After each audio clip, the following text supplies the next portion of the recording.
ਵਾਹਿਗੁਰੂ ਜੀ ਕਾ ਖਾਲਸਾ ਵਾਹਿਗੁਰੂ ਜੀ ਕੀ ਫਤਿਹ। ਮੈਂ ਸੰਦੀਪ ਸਿੰਘ ਲੈ ਕੇ ਹਾਜ਼ਰ ਹਾਂ ਅਕਾਲ ਚੈਨਲ ਦੀ ਇੱਕ ਵਿਲੱਖਣ ਪੇਸ਼ਕਸ਼ ਅਕਾਲ ਆਡੀਓ ਬੁੱਕਸ। ਵਰਲਡਸ ਨੰਬਰ 1 ਸਿੱਖ ਮੀਡੀਆ ਅਕਾਲ ਚੈਨਲ ਦਾ ਸਿੱਖ ਧਰਮ ਨੂੰ ਸਮਰਪਿਤ ਵਿਦਵਾਨਾਂ ਦੀਆਂ ਰਚਨਾਵਾਂ ਦੇ ਨਾਲ ਸੰਬੰਧਿਤ YouTube ਚੈਨਲ ਅਕਾਲ ਆਡੀਓ ਬੁੱਕਸ।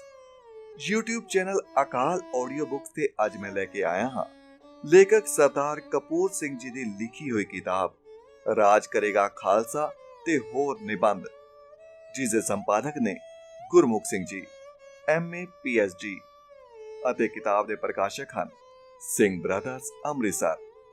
ਸ਼ੁਰੂਆਤ ਕਰਦੇ ਹਾਂ ਸੰਪਾਦਕੀ ਨੋਟ ਤੋਂ ਤੇ ਫਿਰ ਕਰਾਂਗੇ ਪਹਿਲੇ ਅਧਿਆਇ ਦੀ ਸ਼ੁਰੂਆਤ, ਜੋ ਕਿ ਗੁਰੂ ਨਾਨਕ ਦੇ ਉਪਦੇਸ਼ ਨਾਲ ਸੰਬੰਧਿਤ ਹੈ।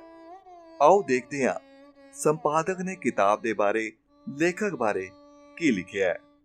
ਸੰਪਾਦਕੀ ਨੋਟ। ਪੰਜਾਬੀ ਤੇ ਅੰਗਰੇਜ਼ੀ ਦੇ ਸੁਪ੍ਰਸਿੱਧ ਵਿਦਵਾਨ ਸਾਹਿਤਕਾਰ ਸਰਦਾਰ ਕਪੂਰ ਸਿੰਘ ਦਾ ਜਨਮ 2 ਮਾਰਚ 1909 ਨੂੰ ਸਰਦਾਰ ਦੀਦਾਰ ਸਿੰਘ ਦੇ ਘਰ ਹੋਇਆ। ਆਪ ਦੇ ਮਾਤਾ ਹਰਨਾਮ ਕੌਰ ਜੀ ਧਾਰਮਿਕ ਰੁਚੀਆਂ ਵਾਲੇ ਸਨ, ਜਿਸ ਦਾ ਪ੍ਰਭਾਵ ਬਾਲ ਕਪੂਰ ਸਿੰਘ ਉੱਪਰ ਬਹੁਤ ਪਿਆ। ਆਪ ਦਾ ਜੱਦੀ ਪਿੰਡ ਮੰਨਣ ਚੱਕ ਕਲਾਂ, ਜ਼ਿਲ੍ਹਾ ਲੁਧਿਆਣਾ ਸੀ, ਪਰ ਆਪ ਦਾ ਸਾਰਾ ਪਰਿਵਾਰ ਜ਼ਮੀਨ ਜਾਇਦਾਦ ਦੇ ਕਾਰਨ ਚੱਕ ਨੰਬਰ 531 ਲਾਇਲਪੁਰ ਪਾਕਿਸਤਾਨ ਵਿਖੇ ਟਿਕਿਆ ਹੋਇਆ ਸੀ। ਦੇਸ਼ ਦੀ ਵੰਡ ਉਪਰੰਤ ਇਹ ਉਜੜ ਕੇ ਖਾਜਾ ਬਾਜੂ ਲੋਪੋ ਕਾ ਅਗਵਾੜ ਚਗਰਾਉਂ ਆਵਸਿਆ। ਸਰਦਾਰ ਸਾਹਿਬ ਨੇ ਮੁੱਢਲੀ ਵਿਦਿਆ ਖਾਲਸਾ ਹਾਈ ਸਕੂਲ ਲਾਇਲਪੁਰ ਤੋਂ ਪ੍ਰਾਪਤ ਕੀਤੀ ਤੇ ਫਿਰ ਗਵਰਨਮੈਂਟ ਕਾਲਜ ਲਾਹੌਰ ਵਿਖੇ ਦਾਖਲ ਹੋ ਗਏ, ਜਿੱਥੋਂ 1931 ਵਿੱਚ ਆਪ ਨੇ ਫਿਲਾਸਫੀ ਦੀ MA ਕੀਤੀ ਤੇ ਯੂਨੀਵਰਸਿਟੀ ਵਿੱਚ ਪਹਿਲਾ ਸਥਾਨ ਪ੍ਰਾਪਤ ਕੀਤਾ। ਫਿਰ ਆਪ ਕੈਂਬਰਿਜ ਯੂਨੀਵਰਸਿਟੀ ਲੰਡਨ ਦੇ ਵਿੱਚ ਪੜ੍ਹਨ ਲਈ ਗਏ, ਜਿੱਥੋਂ ਆਪ ਨੇ ਮੋਰਲ ਸਾਇੰਸਿਸ ਵਿੱਚ ਡਿਗਰੀ ਹਾਸਲ ਕੀਤੀ। ਆਪ 1933 ਵਿੱਚ ICSE ਪ੍ਰੀਖਿਆ ਪਾਸ ਕਰਕੇ 1934 ਵਿੱਚ ਡਿਪਟੀ ਕਮਿਸ਼ਨਰ ਬਣੇ। ਆਪ 1933 ਵਿੱਚ ਕਈ ਜ਼ਿਲ੍ਹਿਆਂ ਵਿੱਚ ਰਹੇ, ਜਿਵੇਂ ਚੰਗ, ਗੁਜਰਾਤ, ਰੋਹਤਕ, ਕਰਨਾਲ, ਗੁੜਗਾਉਂ, ਕਾਂਗੜਾ, ਹੁਸ਼ਿਆਰਪੁਰ ਆਦਿ। ਆਪ ਦੀ ਸ਼ਾਦੀ ਹਰਿੰਦਰ ਕੌਰ ਨਾਲ ਹੋਈ, ਜੋ ਸ਼੍ਰੀ ਅਨੰਦਪੁਰ ਦੇ ਟਿੱਕਾ ਖਾਨਦਾਨ ਨਾਲ ਸੰਬੰਧਿਤ ਸੀ ਤੇ ਗ੍ਰੈਜੂਏਟ ਸੀ। ਬਾਅਦ ਵਿੱਚ MSc ਹੋਮ ਸਾਇੰਸ ਕਰਕੇ ਹੈਂਡੀਕ੍ਰਾਫਟ ਸਕੂਲ ਚੰਡੀਗੜ੍ਹ ਵਿਖੇ ਪ੍ਰਿੰਸੀਪਲ ਰਹੇ। ਇਹਨਾਂ ਦਾ ਦੇਹਾਂਤ 1967 ਵਿੱਚ ਹੋਇਆ। ਸਰਦਾਰ ਕਪੂਰ ਸਿੰਘ ਸਿੱਖੀ ਸਿਦਕ ਤੇ ਦ੍ਰਿੜ ਇਰਾਦੇ ਕਾਰਨ ਪੰਜਾਬ ਸਰਕਾਰ, ਗਵਰਨਰ ਪੰਜਾਬ ਤੇ ਜਵਾਹਰ ਲਾਲ ਨਹਿਰੂ ਦੀਆਂ ਅੱਖਾਂ ਵਿੱਚ ਰੜਕਦੇ ਸਨ। ਉਹ ਆਨੇ ਬਹਾਨੇ ਆਪ ਨੂੰ ਨੌਕਰੀਆਂ ਕੱਢਣਾ ਚਾਹੁੰਦੇ ਸਨ। ਆਪ ਨੇ ਉਸ ਸਰਕਾਰੀ ਗੁਪਤ ਗਸ਼ਤੀ ਪੱਤਰ ਤੇ ਇਤਰਾਜ਼ ਕੀਤਾ, ਜਿਸ ਵਿੱਚ ਸਿੱਖਾਂ ਨੂੰ ਜਰਾਇਮ ਪੇਸ਼ਾ ਆਖਿਆ ਗਿਆ ਸੀ ਤੇ ਉਹਨਾਂ ਨੂੰ ਸਖਤੀ ਨਾਲ ਦਬਾਉਣ ਲਈ ਸਾਰੇ ਜ਼ਿਲ੍ਹਿਆਂ ਦੇ ਡਿਪਟੀ ਕਮਿਸ਼ਨਰਾਂ ਨੂੰ ਆਖਿਆ ਗਿਆ ਸੀ। ਆਪ ਨੇ ਜਦੋਂ ਇਸ ਬਾਰੇ ਰੋਸ ਪ੍ਰਗਟ ਕਰਦਿਆਂ ਸਰਕਾਰ ਨੂੰ ਬਹਾਦਰ ਕੌਮ ਦੀਆਂ ਆਜ਼ਾਦੀ ਲਈ ਕੀਤੀਆਂ ਕੁਰਬਾਨੀਆਂ ਯਾਦ ਕਰਵਾਈਆਂ ਤੇ ਅਜਿਹੇ ਹੁਕਮ ਵਾਪਸ ਲੈਣ ਲਈ ਆਖਿਆ।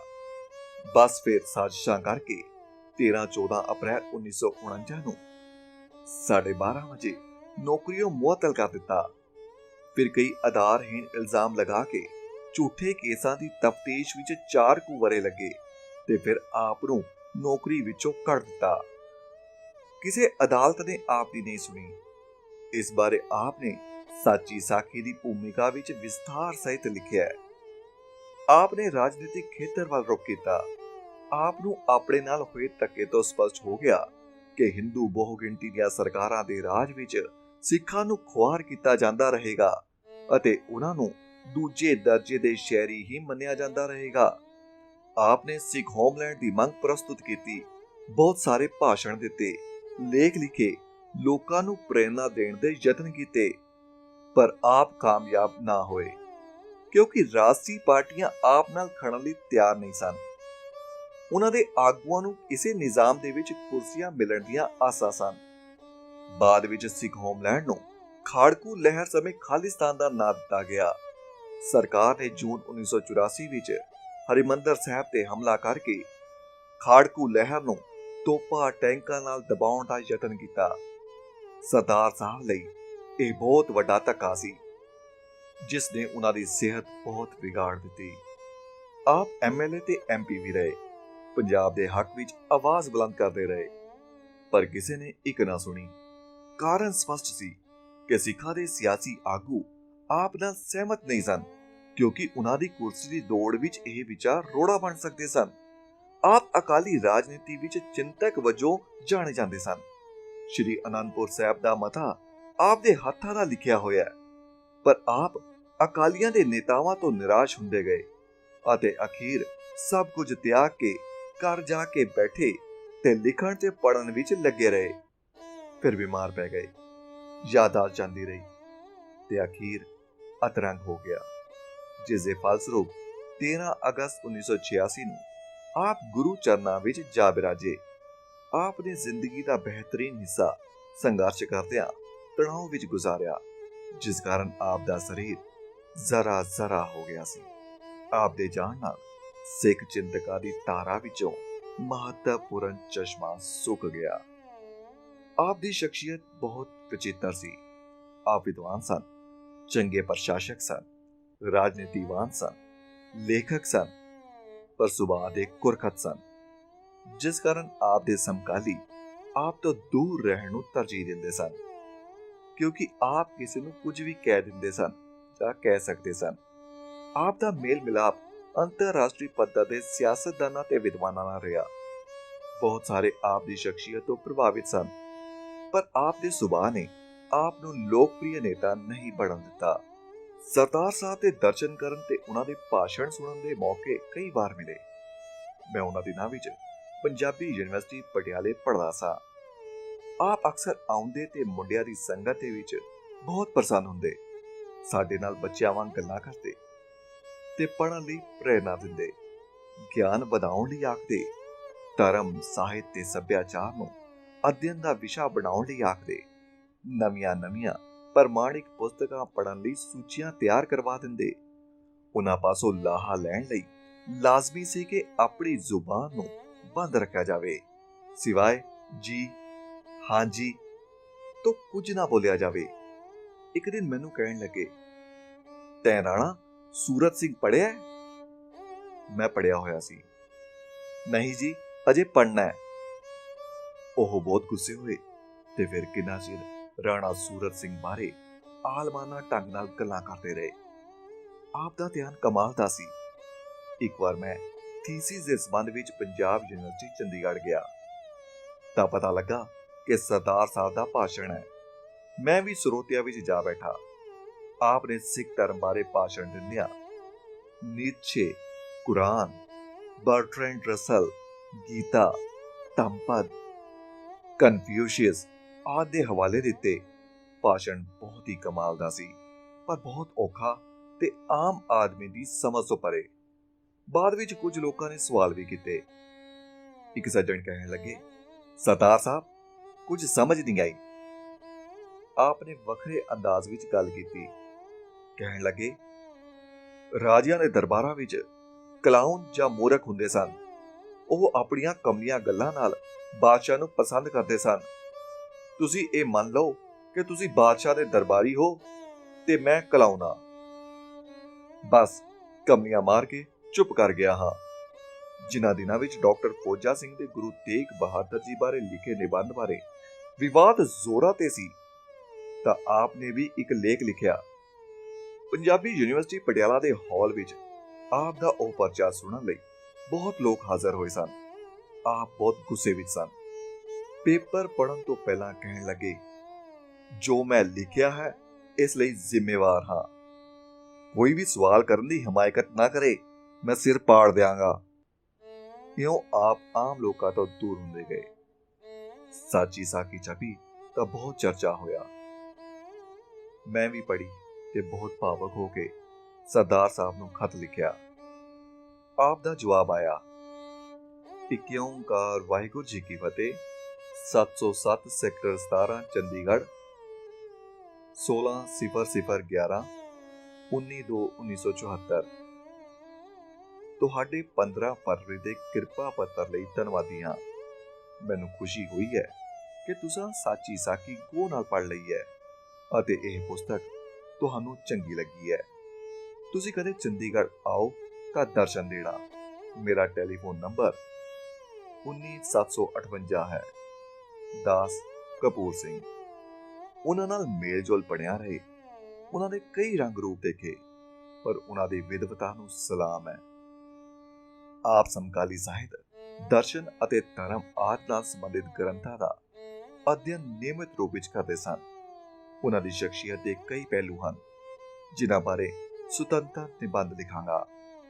ਸਰਦਾਰ ਕਪੂਰ ਸਿੰਘ 20ਵੀਂ ਸਦੀ ਦੇ ਉਹਨਾਂ ਚੋਣਵੇਂ ਵਿਦਵਾਨਾਂ ਵਿੱਚੋਂ ਸਨ, ਜਿਨ੍ਹਾਂ ਨੇ ਸਿੱਖ ਧਰਮ ਦੀ ਵਡਿਆਈ ਤੇ ਮਹਾਨਤਾ ਨੂੰ ਉਜਾਗਰ ਕਰਨ ਲਈ ਆਪਣੀ ਜ਼ਿੰਦਗੀ ਦਾ ਬਿਹਤਰੀਨ ਹਿੱਸਾ ਸਮਰਪਿਤ ਕੀਤਾ। ਸਿੱਖ ਧਰਮ ਦੀ ਵਿਲੱਖਣਤਾ, ਗੁਰੂ ਸਾਹਿਬਾਨ ਦੀ ਬੇਨਜ਼ੀਰ ਦੇਣ ਤੇ ਉਹਨਾਂ ਬਾਰੇ ਪ੍ਰਚਲਿਤ ਗਲਤ ਧਾਰਾਵਾਂ ਨੂੰ ਬਾਦਲੀਲ ਕੱਟ ਕੇ ਅਸਲੀਅਤ ਨੂੰ ਪ੍ਰਮਾਣਿਤ ਕਰਨ ਨੂੰ ਆਪਣੇ ਜੀਵਨ ਦਾ ਲਕਸ਼ ਮਿਥ ਲਿਆ। ਸਰਦਾਰ ਸਾਹਿਬ ਨੇ ਅੰਗਰੇਜ਼ੀ ਤੇ ਪੰਜਾਬੀ ਦੋਨਾਂ ਭਾਸ਼ਾਵਾਂ ਵਿੱਚ ਪੂਰੇ ਅਧਿਕਾਰਿਤ ਢੰਗ ਨਾਲ ਆਪਣੇ ਵਿਚਾਰ ਅੰਕਿਤ ਕਰਦਿਆਂ ਆਮ ਪਾਠਕਾਂ ਤੋਂ ਲੈ ਕੇ ਵਿਦਵਾਨਾਂ ਤੱਕ ਨੂੰ ਸੋਚਣ ਲਈ ਮਜਬੂਰ ਕੀਤਾ। ਆਪ ਨੇ ਸਾਹਿਤ, ਧਰਮ ਤੇ ਰਾਜਨੀਤੀ ਨੂੰ ਵਿਸ਼ਾ ਬਣਾ ਕੇ ਨਿਬੰਧ ਤੇ ਪੁਸਤਕਾਂ ਲਿਖੀਆਂ, ਜਿਨ੍ਹਾਂ ਨੇ ਪੰਜਾਬੀਆਂ ਵਿੱਚ ਸਵੈ ਪਛਾਣ ਦੀ ਚੇਤਨਤਾ ਪੈਦਾ ਕੀਤੀ। ਪੰਜਾਬੀ ਵਿੱਚ ਜੋ ਪੁਸਤਕਾਂ ਪ੍ਰਕਾਸ਼ਿਤ ਹੋਈਆਂ ਹਨ, ਉਹਨਾਂ ਦੇ ਨਾਮ ਹਨ ਪੁੰਦਰੀਕ, ਸਪਤ ਸ੍ਰਿੰਗ, ਬਹੁ ਵਿਸਥਾਰ, ਸਾਚੀ ਸਾਖੀ, ਬਿਖਮੈ ਅੰਮ੍ਰਿਤ। ਜੋ ਕਿਤਾਬਾਂ ਅੰਗਰੇਜ਼ੀ ਵਿੱਚ ਪ੍ਰਕਾਸ਼ਿਤ ਹੋਈਆਂ ਹਨ, ਉਹ ਹਨ ਪ੍ਰਸ਼ਾਰ ਪਾਸਨਾ ਔਰ Baisakhi of Guru Gobind Singh, Sikhism for Modern Man, Some Insights into Sikhism, Guru Arjan and his Sukhmani, Guru Nanak Life and Thought, Sikhism and Ecumenical Religion, Sacred Writings of the Sikhs। ਇਹਨਾਂ ਪੁਸਤਕਾਂ ਵਿੱਚ ਸਾਹਿਤ, ਕਲਾ, ਰਾਜਨੀਤੀ, ਜੀਵਨੀ, ਵਾਦ ਵਿਵਾਦ, ਦਰਸ਼ਨ ਆਦਿ ਸੰਬੰਧੀ ਯਾਦਗਾਰੀ ਨਿਬੰਧ ਸਮਿਲਿਤ ਹਨ। ਪ੍ਰਾਸ਼ਰ ਪ੍ਰਸ਼ਨ ਸਿੱਖ ਧਰਮ ਦਾ ਸੂਖਮ ਅਧਿਐਨ ਹੈ, ਜਿਸ ਵਿੱਚ ਕਈ ਪੱਖਾਂ ਬਾਰੇ ਆਪਣੇ ਵਿਚਾਰ ਪ੍ਰਸਤੁਤ ਕਰਦਿਆਂ ਸਿੱਖ ਧਰਮ ਨੂੰ ਹੋਰਨਾਂ ਧਰਮਾਂ ਨਾਲੋਂ ਵਿਲੱਖਣ ਸਿੱਧ ਕਰਨ ਦਾ ਸਫਲ ਪ੍ਰਯਾਸ ਕੀਤਾ ਗਿਆ ਹੈ। ਸਰਦਾਰ ਸਾਹਿਬ ਨੇ ਧਰਮਾਂ ਦੇ ਤੁਲਨਾਤਮਕ ਅਧਿਐਨ ਨੂੰ ਆਪਣੀ ਲੇਖਣੀ ਦਾ ਵਿਸ਼ਾ ਬਣਾਇਆ ਅਤੇ ਪਹਿਲੀ ਵਾਰ ਨਿਰਣਾਇਕ ਟਿੱਪਣੀਆਂ ਕੀਤੀਆਂ। ਸਾਹਿਤ ਤੇ ਕਲਾ ਬਾਰੇ ਆਪ ਦਾ ਅਧਿਐਨ ਵਿਸ਼ਾਲ ਸੀ, ਜਿਸ ਦਾ ਪ੍ਰਮਾਣ ਪੁੰਦਰਿਕ ਪੁਸਤਕ ਹੈ। ਸਾਚੀ ਸਾਖੀ ਵਿੱਚ ਸਮਕਾਲੀ ਭਾਰਤੀ ਰਾਜਨੀਤੀ ਤੇ ਸਿੱਖ ਰਾਜਨੀਤੀ ਬਾਰੇ ਵਿਸਥਾਰ ਸਹਿਤ ਲਿਖਦਿਆਂ ਸਿੱਖਾਂ ਨਾਲ ਕੀਤੇ ਗਏ ਵਿਤਕਰਿਆਂ ਨੂੰ ਵਿਸਥਾਰ ਸਹਿਤ ਦਰਸਾ ਕੇ ਉਹਨਾਂ ਨੂੰ ਰਾਜਨੀਤੀ ਪੱਖੋਂ ਸੁਚੇਤ ਹੋਣ ਲਈ ਆਖਿਆ। ਪਰ ਖੁਦਗਰਜ਼ ਸਿਆਸੀ ਨੇਤਾਵਾਂ ਨੇ ਕੁਰਸੀ ਦੇ ਲਾਲਚ ਕਾਰਨ ਸਿੱਖਾਂ ਨੂੰ ਸੇਧ ਨਹੀਂ ਦਿੱਤੀ, ਸਗੋਂ ਉਹਨਾਂ ਨੂੰ ਖੁਆਰੀ ਦੇ ਰਾਹ ਉੱਤੇ ਹੀ ਪਾਇਆ ਹੈ। ਸਰਦਾਰ ਸਾਹਿਬ ਨਿਰੰਤਰ ਲਿਖਦੇ ਸਨ। ਆਪ ਦੇ ਬਹੁਤ ਸਾਰੇ ਨਿਬੰਧ ਮੈਗਜ਼ੀਨਾਂ ਵਿੱਚ ਜਾਂ ਖੋਜ ਪੱਤਰਾਂ ਦੇ ਰੂਪ ਵਿੱਚ ਥਾਂ-ਥਾਂ ਖਿਲਰੇ ਪਏ ਸਨ, ਜਿਨ੍ਹਾਂ ਨੂੰ ਇਕੱਤਰ ਕਰਨ ਦਾ ਇਹ ਉਪਰਾਲਾ ਹੈ। ਪੰਜਾਬੀ ਦੋ ਪ੍ਰਸਿੱਧ ਮੈਗਜ਼ੀਨਾਂ ਪੰਜ ਦਰਿਆ, ਪੰਜਾਬੀ ਦੁਨੀਆ, ਗੁਰਦੁਆਰਾ ਗਜ਼ਟ, ਗੁਰਮਤਿ ਪ੍ਰਕਾਸ਼, ਸਿੰਘ ਸਭਾ ਪੱਤਰਿਕਾ, ਲਿਖਾਰੀ ਆਦਿ ਵਿੱਚੋਂ ਆਪ ਦੇ ਇਹ ਨਿਬੰਧ ਲਏ ਗਏ ਹਨ, ਜਿਹੜੇ ਕਿਸੇ ਸੰਗ੍ਰਹਿ ਵਿੱਚ ਨਹੀਂ ਆਏ। ਇਹਨਾਂ ਨਿਬੰਧਾਂ ਦੇ ਵਿੱਚ ਕੁਝ ਨਿਬੰਧ ਆਪ ਨੇ ਸਹਿਜ ਸੁਭਾਅ ਲਿਖੇ ਹਨ, ਜਿਵੇਂ ਗੁਰੂ ਨਾਨਕ ਦੇ ਸਮੇਂ ਦੀ ਸਮੱਸਿਆ, ਯਾਸਾ ਤੇ ਗੁਰੂ ਅਰਜਨ, ਗੁਰੂ ਤੇਗ ਬਹਾਦਰ, ਗੁਰੂ ਗੋਬਿੰਦ ਸਿੰਘ, ਦਸ਼ਮੇਸ਼ ਜੀ ਦਾ ਜਲਾਲੀ ਸਰੂਪ, ਗੁਰੂ ਗੋਬਿੰਦ ਸਿੰਘ ਅਗਾਵਧੂ ਲਿਖਾਰੀ, ਸੁਖਮਨੀ ਆਦਿ। ਇਹਨਾਂ ਵਿੱਚ ਗੁਰੂ ਸਾਹਿਬਾਨ ਦੇ ਜੀਵਨ ਤੇ ਵਿਚਾਰਾਂ ਦੀ ਉਚਾਈ ਦਾ ਜ਼ਿਕਰ ਕੀਤਾ ਗਿਆ ਹੈ। ਆਪ ਨੇ ਪੂਰਨ ਸ਼ਰਧਾ ਨਾਲ ਲਿਖਦਿਆਂ ਸਤਿਗੁਰੂ ਦੇ ਪੰਥ ਨੂੰ ਗਾਡੀ ਰਾਹ ਸਿੱਧ ਕੀਤਾ। ਆਪ ਨੇ ਕੁਝ ਖੋਜ ਪੱਤਰ ਲਿਖੇ ਹਨ, ਜੋ ਅਤੀ ਉੱਚੇ ਮਿਆਰ ਦੇ ਹਨ, ਜਿਵੇਂ ਸਿੱਖ ਧਰਮ ਦੇ ਵਿੱਚ ਦਸਮ ਗ੍ਰੰਥ ਦਾ ਸਥਾਨ, ਸਿੱਖ ਇਸਲਾਮ ਸੰਘਰਸ਼ ਦਾ ਸਿਧਾਂਤਕ ਪਿਛੋਕੜ, ਮਿਰਜ਼ਾ ਸਾਹਿਬਾ ਆਦਿ। ਇਹਨਾਂ ਨਿਬੰਧਾਂ ਵਿੱਚ ਆਪ ਨੇ ਇਤਿਹਾਸਿਕ ਦ੍ਰਿਸ਼ਟੀ ਤੋਂ ਸਿੱਖ ਲਹਿਰ ਬਾਰੇ ਨਵੇਂ ਨੁਕਤੇ ਪੇਸ਼ ਕਰਦਿਆਂ ਮੁਗਲਾਂ ਦੀ ਸਕਰੇਣਤਾ ਤੇ ਧਾਰਮਿਕ ਕੱਟੜਤਾ ਆਦਿ ਬਾਰੇ ਵਿਲੱਖਣ ਰੂਪ ਵਾਲੇ ਖੋਜ ਨਿਬੰਧ ਲਿਖੇ ਹਨ। ਆਪ ਦਾ ਇਸਲਾਮ ਤੇ ਸੂਫੀਵਾਦ ਬਾਰੇ ਅਧਿਐਨ ਬਹੁਤ ਵਿਸ਼ਾਲ ਸੀ। ਆਪ ਨੇ ਇਸਲਾਮ ਦੇ ਧਰਮੀ ਸ਼ਹਿਨਸ਼ਾਹ ਦੀ ਧਾਰਮਿਕ ਕੱਟੜਤਾ ਤੇ ਅਸਹਿਣਸ਼ੀਲਤਾ ਦੀ ਨੀਤੀ ਨੂੰ ਖੂਬ ਸਮਝਿਆ ਤੇ ਮੁਗਲਾਂ ਦੇ ਸਿੱਖ ਧਰਮ ਨੂੰ ਖਤਮ ਕਰਨ ਦੇ ਯਤਨਾਂ ਬਾਰੇ ਵੀ ਆਪ ਦਾ ਬਾਦਲੀਲ ਖੁਲਾਸਾ ਦੇਖਣ ਯੋਗ ਹੈ। ਇਵੇਂ ਆਪ ਨੇ ਸੂਫੀ ਮਤ ਦਾ ਨਿਕਾਸ ਤੇ ਵਿਕਾਸ ਨਿਬੰਧ ਲਿਖ ਕੇ ਪੰਜਾਬੀ ਦੇ ਵਿਦਵਾਨਾਂ ਦੁਆਰਾ ਕੀਤੀਆਂ ਗਲਤੀਆਂ ਨੂੰ ਸੁਧਾਰਨ ਦਾ ਯਤਨ ਕੀਤਾ ਹੈ। ਇਹ ਨਿਬੰਧ ਪੰਜਾਬੀ ਦੇ ਵਿਦਿਆਰਥੀਆਂ ਲਈ ਚਾਨਣ ਮੁਨਾਰਾ ਬਣਿਆ ਰਿਹਾ। ਡਾਕਟਰ ਮੋਹਨ ਸਿੰਘ ਦੀਵਾਨਾ ਨੇ ਇੱਕ ਲੇਖ ਮਿਰਜ਼ਾ ਸਾਹਿਬਾ ਓਰੀਐਂਟਲ ਕਾਲਜ ਦੇ ਮੈਗਜ਼ੀਨ ਵਿੱਚ ਛਪਿਆ, ਜੋ ਸਰਦਾਰ ਸਾਹਿਬ ਨੂੰ ਪਸੰਦ ਨਾ ਆਇਆ। ਆਪ ਨੇ ਪੁਰਾਤਨ ਦਸਤਾਵੇਜ਼ਾਂ ਦੀ ਪੁਣਛਾਣ ਕਰਕੇ ਮਿਰਜ਼ਾ ਸਾਹਿਬਾ ਬਾਰੇ ਇੱਕ ਯਾਦਗਾਰੀ ਨਿਬੰਧ ਲਿਖਿਆ, ਜੋ ਪੰਜਾਬੀ ਆਲੋਚਨਾ ਦਾ ਪ੍ਰਮਾਣ ਮੰਨਿਆ ਜਾ ਸਕਦਾ ਹੈ। ਆਪ ਜੀ ਨੂੰ ਸਿੱਖ ਧਰਮ ਜਾਂ ਰਾਜਨੀਤੀ ਨਾਲ ਸੰਬੰਧਿਤ ਲਿਖਤਾਂ ਨੂੰ ਪੜ੍ਹਨ ਦਾ ਬੜਾ ਸ਼ੌਂਕ ਸੀ ਅਤੇ ਜਿਸ ਲਿਖਤ ਨਾਲ ਆਪ ਸਹਿਮਤ ਨਾ ਹੁੰਦੇ ਉਸ ਬਾਰੇ ਲਿਖ ਕੇ ਰਸਾਲਿਆਂ ਨੂੰ ਭੇਜ ਦਿੰਦੇ। ਅਜਿਹੇ ਬਾਦ ਵਿਵਾਦ ਵਾਲੇ ਖੋਜ ਨਿਬੰਧ ਹਨ ਮਾਰਟਨ ਲੂਥਰ ਤੇ ਗੁਰੂ ਨਾਨਕ, ਕਿੱਸਾ ਰੂਪ ਕੌਰ ਦਾ, ਸ਼੍ਰੀ ਗੁਰੂ ਤੇਗ ਬਹਾਦਰ ਸਾਹਿਬ ਜੀ ਦੀ ਸ਼ਹੀਦੀ ਅਤੇ ਨਵੀਨ ਸਿੱਖਾਂ ਦੀ ਨਵੀਂ ਕੁਚੇਸ਼ਟਾ, ਰਾਜ ਕਰੇਗਾ ਖਾਲਸਾ ਆਦਿ। ਇਹਨਾਂ ਨਿਬੰਧਾਂ ਵਿੱਚ ਵਿਦਵਾਨਾਂ ਵੱਲੋਂ ਪ੍ਰਮਾਣਿਤ ਵਿਚਾਰਾਂ ਨੂੰ ਦਲੀਲਾਂ ਨਾਲ ਕੱਟ ਕੇ ਅਸਲੀਅਤ ਪ੍ਰਗਟ ਕਰਨ ਦਾ ਸਫਲ ਯਤਨ ਕੀਤਾ ਗਿਆ ਹੈ। ਆਪ ਕਿਸੇ ਗਲਤ ਧਾਰਨਾ ਨੂੰ ਕੱਟਣ ਲਈ ਕਈ ਵਾਰ ਕਠੋਰ ਸ਼ਬਦਾਵਲੀ ਦਾ ਪ੍ਰਯੋਗ ਕਰਨੋਂ ਵੀ ਗੁਰੇਜ਼ ਨਹੀਂ ਸਨ ਕਰਦੇ। ਆਪ ਗੁਰੂ ਸਾਹਿਬਾਨਾਂ ਨੂੰ ਪ੍ਰਭੂ ਸਰੂਪ ਮੰਨਦੇ ਸਨ, ਜਿਸ ਕਾਰਨ ਉਹਨਾਂ ਦੀ ਕਿਸੇ ਨਾਲ ਕੀਤੀ ਗਈ ਤੁਲਨਾ ਨੂੰ ਕੁਫਰ ਮੰਨਦੇ ਸਨ। ਆਪ ਨੇ ਅਜਿਹੇ ਨਿਬੰਧਾਂ ਨੂੰ ਪੂਰੀ ਤਰ੍ਹਾਂ ਆਧਾਰਹੀਣ, ਵਿਚਾਰਹੀਣ ਤੇ ਚੇਤਨਾਹੀਣ ਯਤਨ ਮੰਨਿਆ ਹੈ। ਆਪ ਜੀ ਆਪਣੇ ਜ਼ਮਾਨੇ ਦੇ ਉੱਤਮ ਵਿਗਿਆਨ ਕਰਤਾ ਸਨ। ਆਪ ਪੂਰੇ ਅਧਿਕਾਰ ਨਾਲ ਆਪਣੀ ਗੱਲ ਕਰਦੇ ਸਨ। ਸਹਿਜ ਸੁਭਾਅ ਵਿਸ਼ੇ ਨੂੰ ਸਿਖਰ ਵੱਲ ਲੈ ਜਾਂਦਿਆਂ ਸਮਕਾਲੀ ਵਿਚਾਰਾਂ ਨੂੰ ਵੀ ਨਾਲ-ਨਾਲ ਪ੍ਰਸਤੁਤ ਕਰਦੇ ਸਨ। ਸਮਕਾਲੀ ਵਿਚਾਰਾਂ ਨੂੰ ਵੀ ਨਾਲ-ਨਾਲ ਪ੍ਰਸਤੁਤ ਕਰਦੇ ਸਨ ਅਤੇ ਆਪਣੀ ਮਾਨਤਾ ਨੂੰ ਪੁਸ਼ਟ ਕਰਨ ਲਈ ਧਰਮ ਗ੍ਰੰਥਾਂ, ਇਤਿਹਾਸ ਤੇ ਮਿਥਿਹਾਸ ਗ੍ਰੰਥਾਂ ਵਿੱਚੋਂ ਹਵਾਲੇ ਦੇ ਕੇ ਸਿੱਖ ਗੁਰੂ ਸਾਹਿਬਾਨ ਦੀ ਆਤਮਿਕ ਬੁਲੰਦੀ, ਪ੍ਰਭੂ ਜੋਤੀ ਹੋਣ ਨੂੰ ਸਿੱਧ ਕਰਦੇ ਸਨ। ਆਪ ਦੀ ਨਜ਼ਰ ਵਿੱਚ ਗੁਰੂ ਜੀ ਲਈ ਗੁਰੂ ਪਦਵੀ ਹੀ ਯੋਗ ਹੈ, ਨਾ ਕਿ ਭਗਤ, ਸੰਤ ਜਾਂ ਅਵਤਾਰ। ਗੁਰੂ ਨਾਨਕ ਜੀ ਦੀ ਪਦ ਪਦਵੀ ਭਾਸ਼ਣ ਵਾਚਣ ਯੋਗ ਹੈ। ਇਵੇਂ ਆਪ ਨੇ ਰੇਡੀਓ ਤੇ ਇੱਕ ਛੋਟਾ ਜਿਹਾ ਭਾਸ਼ਣ ਦਿੱਤਾ, ਗੁਰੂ ਨਾਨਕ ਦਾ ਉਪਦੇਸ਼। ਇਹ ਅੰਤ ਸੰਖੇਪਿਤ ਹੈ ਪਰ ਹੈ ਬੜਾ ਭਾਵਪੂਰਤ। ਆਪ ਨੇ ਸਿੱਖ ਤੇ ਸਿੰਘ ਨਿਬੰਧ ਲਿਖਦਿਆਂ ਇਹਨਾਂ ਸ਼ਬਦਾਂ ਵਿਚਲੇ ਸੂਖਮ ਅਰਥਾਂ ਨੂੰ ਵਿਚਾਰਨ ਦਾ ਸਫਲ ਯਤਨ ਕੀਤਾ ਹੈ।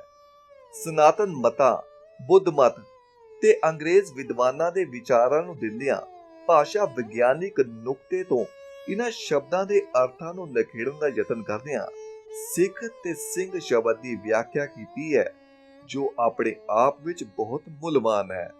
ਸਫਰਾਂ ਦੀ ਸਾਖੀ ਪੋਥੀ ਉਤੇ ਇੱਕ ਅਤਿਅੰਤ ਮਹੱਤਵਪੂਰਨ ਖੋਜ ਨਿਬੰਧ ਹੈ, ਕਿਉਂਕਿ ਸਰਦਾਰ ਸਾਹਿਬ ਨੇ ਇਸ ਪੁਸਤਕ ਦੇ ਪਾਠ ਦਾ ਆਲੋਚਨਾਤਮਕ ਅਧਿਐਨ ਕਰਦਿਆਂ ਇਸ ਪੋਥੀ ਦੇ ਰਚਨ ਕਾਲ, ਸਾਖੀਆਂ ਦੇ ਇਤਿਹਾਸਿਕ ਮਹੱਤਵ, ਸਾਖੀਆਂ ਦੀ ਪੁਨਰ ਵਿਆਖਿਆ, ਸਾਖੀ ਲੇਖਕ ਦੀ ਆਸਥਾ ਤੇ ਮਾਨਤਾ ਆਦਿ ਬਾਰੇ ਸਰਦਾਰ ਸਾਹਿਬ ਦੀਆਂ ਟਿੱਪਣੀਆਂ ਬਹੁਤ ਮਹੱਤਵਪੂਰਨ ਹਨ। ਪੰਜਾਬੀ ਆਲੋਚਨਾ ਵਿੱਚ ਇਹ ਇੱਕ ਆਪਣੀ ਕਿਸਮ ਦਾ ਆਲੋਚਨਾਤਮਕ ਨਿਬੰਧ ਹੈ, ਜਿਸ ਨੂੰ ਨਵੇਂ ਆਲੋਚਕਾਂ ਲਈ ਇੱਕ ਪ੍ਰਤੀਮਾਨ ਮੰਨਿਆ ਜਾ ਸਕਦਾ ਹੈ। ਆਪ ਨੇ ਬਹੁਤ ਹੀ ਨੀਝ ਨਾਲ ਆਲੋਚਨਾ ਕਰਦਿਆਂ ਉਸ ਦੀ ਸਤਿਅਤਾ ਨੂੰ ਸਥਾਪਿਤ ਕਰਨ ਲਈ ਸਮਕਾਲੀ ਜਾਂ ਨਿਕਟ ਸਮਕਾਲੀ ਲਿਖਤਾਂ ਦੇ ਨਾਲ-ਨਾਲ ਹੋਰ ਮਹੱਤਵਪੂਰਨ ਗ੍ਰੰਥਾਂ ਦੇ ਵਿੱਚੋਂ ਪ੍ਰਮਾਣ ਦੇ ਕੇ ਆਪਣੇ ਮਤ ਦੀ ਸਥਾਪਨਾ ਕੀਤੀ ਹੈ। ਇਸ ਨਿਬੰਧ ਉੱਪਰ ਪੰਜਾਬੀ ਭਾਸ਼ਾ ਮਾਣ ਕਰ ਸਕਦੀ ਹੈ। ਜਦੋਂ ਭਾਰਤ ਸਰਕਾਰ ਨੇ ਰੁਪਏ ਆਨੇ ਛੱਡ ਕੇ ਨਵੇਂ ਪੈਸੇ ਦੀ ਮੁਦਰਾ ਚਲਾਈ ਤਾਂ ਆਪ ਨੇ ਨया ਪੈਸਾ ਨਿਬੰਧ ਲਿਖਿਆ। ਭਾਰਤੀ ਗ੍ਰੰਥਾਂ ਵਿੱਚ ਪੈਸੇ ਬਾਰੇ ਮਿਲਦੇ ਹਵਾਲਿਆਂ ਉੱਤੇ ਵਿਚਾਰ ਕਰਦਿਆਂ ਇਸ ਸ਼ਬਦ ਦੀ ਪ੍ਰਾਚੀਨਤਾ ਬਾਰੇ ਦੱਸਿਆ ਤੇ ਇਹ ਵੀ ਦੱਸਿਆ ਕਿ ਇਹ ਪੁਰਤਗਾਲੀ ਭਾਸ਼ਾ ਦਾ ਸ਼ਬਦ ਹੈ। ਆਪ ਨੇ ਇਸੇ ਪ੍ਰਸੰਗ ਵਿੱਚ ਵਾਸਕੋ ਡੀ ਗਾਮਾ ਤੇ ਪੁਰਤਗਾਲ ਬਾਰੇ ਪ੍ਰਮਾਣਿਕ ਜਾਣਕਾਰੀ ਦਿੱਤੀ ਹੈ। ਇਹ ਨਿਬੰਧ ਗਿਆਨ ਸਾਹਿਤ ਦਾ ਉੱਤਮ ਨਮੂਨਾ ਹੈ। ਦ ਨਿਬੰਧ ਉਪਨਿਸ਼ਦਾਂ ਦੀ ਇੱਕ ਕਥਾ ਨੂੰ ਆਧਾਰ ਬਣਾ ਕੇ ਲਿਖਿਆ ਗਿਆ ਹੈ ਕਿ ਰਿਸ਼ੀ ਨੇ ਦ ਸੰਬੰਧੀ ਸ਼ੀਸ਼ਾ ਨੂੰ ਉਪਦੇਸ਼ ਦਿੰਦਿਆਂ 3 ਵਾਰ ਦ ਹੀ ਆਖਿਆ, ਜਿਸ ਨੂੰ ਵਿਭਿੰਨ ਸ਼ੀਸ਼ਾ ਨੇ ਵਿਭਿੰਨ ਅਰਥਾਂ ਵਿੱਚ ਗ੍ਰਹਿਣ ਕੀਤਾ। ਦਾਮਿਅਤ, ਆਪਣੇ ਆਪ ਨੂੰ ਕਾਬੂ ਵਿੱਚ ਰੱਖੋ। ਦੱਤ, ਦਾਨ ਦਿਓ। ਦਾਯਦੂਮ, ਨਰਮ ਦਿਲ ਹੋਵੇ। ਇਹਨਾਂ ਵਿਚਾਰਾਂ ਨੂੰ ਧਿਆਨ ਵਿੱਚ ਰੱਖਦਿਆਂ ਆਪ ਨੇ ਰਿਪਬਲਿਕ ਦੀ ਵਿਆਖਿਆ ਕੀਤੀ ਹੈ, ਜੋ ਆਪਣੇ ਆਪ ਵਿੱਚ ਨਵੇਂ ਰੰਗ ਢੰਗ ਦੀ ਵਿਆਖਿਆ ਹੈ। ਵਿਸ਼ੇਸ਼ ਸ਼ੈਲੀ ਅਤੇ ਰੂਪ ਪੱਖੋਂ ਵਾਰਤਕ ਨੂੰ ਨਿਗਰ ਅਤੇ ਭਰਪੂਰ ਦੇਣ ਨੂੰ ਧਿਆਨ ਵਿੱਚ ਰੱਖਦਿਆਂ ਸਰਦਾਰ ਕਪੂਰ ਸਿੰਘ ਨੂੰ ਪੰਜਾਬੀ ਦੇ ਪ੍ਰਮੁੱਖ ਵਾਰਤਾਕਾਰਾਂ ਵਿੱਚ ਮਾਣਯੋਗ ਸਥਾਨ ਹਾਸਿਲ ਹੈ। ਆਪ ਦਾ ਭਾਰਤੀ ਅਤੇ ਵਿਦੇਸ਼ੀ ਸਾਹਿਤ ਬਾਰੇ ਅਧਿਐਨ ਵਿਸ਼ਾਲ ਸੀ, ਜਿਸ ਕਾਰਨ ਜਦੋਂ ਆਪ ਕਿਸੇ ਵਿਸ਼ੇ ਬਾਰੇ ਲਿਖਣ ਲੱਗਦੇ ਤਾਂ ਆਧੁਨਿਕ ਦਰਸ਼ਨ ਅਤੇ ਵਿਗਿਆਨ ਦੀ ਪ੍ਰਗਤੀ ਨੂੰ ਧਿਆਨ ਵਿੱਚ ਰੱਖ ਕੇ ਆਪਣੇ ਵਿਚਾਰਾਂ ਨੂੰ ਪ੍ਰਮਾਣਿਕ ਅਤੇ ਸਮੇਂ ਦੇ ਹਾਣੀ ਸਿੱਧ ਕਰਨ ਲਈ ਕਈ ਦਾਰਸ਼ਨਿਕਾਂ, ਵਿਗਿਆਨੀਆਂ ਤੇ ਧਰਮ ਸ਼ਾਸਤਰੀਆਂ ਦੇ ਹਵਾਲੇ ਦੇ ਕੇ ਗਿਆਨ ਭਰਪੂਰ ਵਾਰਤਕ ਦੀ ਸਿਰਜਣਾ ਕਰਦੇ ਹਨ। ਇਹੀ ਕਾਰਨ ਹੈ ਕਿ ਸਧਾਰਨ ਪਾਠਕ ਕਈ ਵਾਰ ਕੁਝ ਵੀ ਸਮਝਣ ਤੋਂ ਅਸਮਰੱਥ ਰਹਿ ਜਾਂਦਾ ਹੈ। ਪਰ ਇਸ ਵਿੱਚ ਆਪ ਦਾ ਕੀ ਕਸੂਰ? ਆਪ ਦੀ ਵਾਰਤਕ ਪ੍ਰੋਫੈਸਰ ਪੂਰਨ ਸਿੰਘ, ਡਾਕਟਰ ਬਲਬੀਰ ਸਿੰਘ ਤੇ ਡਾਕਟਰ ਸ਼ੇਰ ਸਿੰਘ ਦੀ ਵਾਰਤਕ ਦੇ ਪੱਧਰ ਦੀ ਹੈ, ਤਾਂ ਇਉਂ ਆਖੀਏ ਕਿ ਉਹਨਾਂ ਵਰਗੀ ਹੈ। ਪ੍ਰੋਫੈਸਰ ਪੂਰਨ ਸਿੰਘ ਤੇ ਡਾਕਟਰ ਬਲਬੀਰ ਸਿੰਘ ਆਪਣੀ ਵਾਰਤਕ ਵਿੱਚ ਸਰਦਾਰ ਸਾਹਿਬ ਵਾਂਗੂ ਆਧੁਨਿਕ ਦਰਸ਼ਨ ਤੇ ਭਾਰਤੀ ਸੰਸਕ੍ਰਿਤੀ, ਸਾਹਿਤ ਤੇ ਕਲਾ ਦੇ ਵਿੱਚੋਂ ਹਵਾਲੇ ਦੇ ਕੇ ਆਪਣੇ ਵਿਚਾਰਾਂ ਨੂੰ ਕੁਸ਼ਲਤਾ ਨਾਲ ਪ੍ਰਗਟ ਕਰਦੇ ਹਨ। ਪਰ ਇਹਨਾਂ ਦੋਨਾਂ ਵਿੱਚ ਪੰਟਾਉਪੁਣਾ ਨਹੀਂ, ਦ੍ਰਿਸ਼ਟੀ ਗੋਚਰ ਹੁੰਦਾ ਹੈ। ਰਿਸਿਕ ਢੰਗ ਨਾਲ ਖਿਆਲਾਂ ਦਾ ਪ੍ਰਗਟਾਓ ਦੇਖਿਆ ਜਾ ਸਕਦਾ ਹੈ। ਸਰਦਾਰ ਸਾਹਿਬ ਭਾਰੀ ਭਰਕਮ ਸ਼ਬਦਾਵਲੀ ਅਤੇ ਪਰਿਭਾਸ਼ਿਕ ਸ਼ਬਦਾਵਲੀ ਦੀ ਵਰਤੋਂ ਕਰਕੇ ਕਠਿਨ ਵਾਰਤਕ ਦੀ ਸਿਰਜਣਾ ਸਹਿ ਸੁਭਾਅ ਕਰ ਦਿੰਦੇ ਹਨ। ਧਰਮ, ਰਾਜਨੀਤੀ ਤੇ ਵਾਦ ਵਿਵਾਦ ਨਾਲ ਸੰਬੰਧਿਤ ਵਾਰਤਕ ਵਿੱਚ ਸਰਦਾਰ ਸਾਹਿਬ ਆਪਣੇ ਮਤ ਦੀ ਪੁਸ਼ਟੀ ਲਈ ਜਾਂ ਦੂਸਰਿਆਂ ਦੇ ਮਤ ਦਾ ਖੰਡਨ ਲਈ ਦੁਰਲਭ ਸਨਾਤਨੀ ਗ੍ਰੰਥਾਂ ਦੇ ਵਿੱਚੋਂ ਟੂਕਾਂ ਦਿੰਦੇ ਹਨ। ਧਰਮ ਗ੍ਰੰਥਾਂ, ਇਤਿਹਾਸ ਗ੍ਰੰਥਾਂ ਤੇ ਸਮਕਾਲੀ ਦਰਸ਼ਨ ਜਾਂ ਪ੍ਰਮਾਣਿਕ ਲਿਖਤਾਂ ਨੂੰ ਪ੍ਰਮਾਣ ਵਜੋਂ ਵਰਤਦੇ ਹਨ। ਆਪ ਆਪਣੇ ਪੱਖਾਂ ਨੂੰ ਨਿਰਣਾਤਮਕ ਢੰਗ ਨਾਲ ਪ੍ਰਸਤੁਤ ਕਰਦੇ ਹਨ, ਜਿਸ ਕਾਰਨ ਆਮ ਪਾਠਕ ਇਹਨਾਂ ਦਾ ਆਨੰਦ ਨਹੀਂ ਮਾਣ ਸਕਦਾ। ਪਰ ਵਿਦਵਾਨਾਂ ਜਾਂ ਸੂਝਵਾਨ ਪਾਠਕਾਂ ਲਈ ਇਹ ਵਾਰਤਕ ਬਹੁਤ ਮੁੱਲਵਾਨ ਹੈ, ਜੋ ਸੋਚਣ ਲਈ ਮਜਬੂਰ ਕਰਦੀ ਹੈ। ਪੰਜਾਬੀ ਵਿੱਚ ਗਿਆਨਮਈ ਵਾਰਤਕ ਲਿਖਾਰੀਆਂ ਵਿੱਚ ਆਪ ਸ਼੍ਰੋਮਣੀ ਹਨ। ਆਪ ਨੇ ਧਰਮ, ਸਾਹਿਤ, ਦਰਸ਼ਨ, ਰਾਜਨੀਤੀ, ਆਲੋਚਨਾ ਆਦਿ ਬਾਰੇ ਜੋ ਲਿਖਿਆ ਹੈ, ਉਸ ਨੂੰ ਵਿਦਵਾਨਾਂ ਨੇ ਪ੍ਰਮਾਣ ਵਜੋਂ ਸਵੀਕਾਰ ਕੀਤਾ ਹੈ। ਸਰਦਾਰ ਕਪੂਰ ਸਿੰਘ ਦੀ ਵਾਰਤਕ ਉੱਤਮ ਪ੍ਰਕਾਰ ਦੀ ਹੈ ਤੇ ਇਸੇ ਰੰਗ, ਰੂਪ, ਗੁਣ ਆਦਿ ਨੂੰ ਧਿਆਨ ਵਿੱਚ ਰੱਖਦਿਆਂ ਸਹਿਜ ਹੀ ਆਖ ਸਕਦੇ ਹਾਂ ਕਿ ਅੰਗਰੇਜ਼ੀ ਵਾਰਤਕ ਵਿੱਚ ਜੋ ਸਥਾਨ ਐਮਰਸਨ, ਰਿਸਕਿਨ, ਕਾਰਲਾਈਲ, ਬਰਟਰੈਂਡ ਰਸਲ ਆਦਿ ਦਾ ਹੈ, ਉਹ ਸਥਾਨ ਪੰਜਾਬੀ ਵਿੱਚ ਸਰਦਾਰ ਕਪੂਰ ਸਿੰਘ ਦੀ ਵਾਰਤਕ ਨੂੰ ਪ੍ਰਾਪਤ ਹੈ। ਸਰਦਾਰ ਸਾਹਿਬ ਨਿਰੰਤਰ ਲਿਖਦੇ ਸਨ ਤੇ ਉਹਨਾਂ ਦੇ ਲੇਖ ਰਸਾਲਿਆਂ, ਅਖਬਾਰਾਂ ਵਿੱਚ ਆਮ ਛਪਦੇ ਸਨ, ਜਿਨ੍ਹਾਂ ਨੂੰ ਉਹਨਾਂ ਨੇ ਘੱਟ ਹੀ ਸੰਭਾਲਣ ਦਾ ਯਤਨ ਕੀਤਾ। ਪਿਛਲੇ ਲੰਬੇ ਸਮੇਂ ਤੋਂ ਮੇਰੀ ਇੱਛਾ ਸੀ ਕਿ ਉਹਨਾਂ ਦੇ ਲੇਖ ਇਕੱਤਰ ਕਰਕੇ ਛਪਾਉਣ ਦਾ ਯਤਨ ਕਰਾਂ। 22 ਲੇਖ ਇਕੱਠੇ ਹੋ ਗਏ। ਮੈਂ ਪਰਮ ਪਿਆਰੇ ਸਰਦਾਰ ਗੁਰਸਾਗਰ ਸਿੰਘ ਬ੍ਰਦਰਜ਼ ਅੰਮ੍ਰਿਤਸਰ ਵਾਲਿਆਂ ਨਾਲ ਗੱਲ ਕੀਤੀ ਤਾਂ ਉਹ ਛਾਪਣ ਲਈ ਤਿਆਰ ਹੋ ਗਏ। ਖੁਸ਼ੀ ਹੋਈ। ਇਹ ਸਰਦਾਰ ਜੀ ਨੂੰ ਸ਼ਰਧਾਂਜਲੀ ਹੈ। ਲੇਖ ਸਾਂਭੇ ਗਏ ਹਨ। ਆਉਣ ਵਾਲੀਆਂ ਪੀੜ੍ਹੀਆਂ ਇਹਨਾਂ ਤੋਂ ਲਾਭ ਉਠਾਉਣਗੀਆਂ। ਇਹ ਸੀ ਸੰਪਾਦਕ ਗੁਰਮੁਖ ਸਿੰਘ ਜੀ ਦੇ ਲੇਖਕ ਕਪੂਰ ਸਿੰਘ ਜੀ ਪ੍ਰਤੀ ਅਤੇ ਉਹਨਾਂ ਦੀ ਕਿਤਾਬ ਪ੍ਰਤੀ ਵਿਚਾਰ।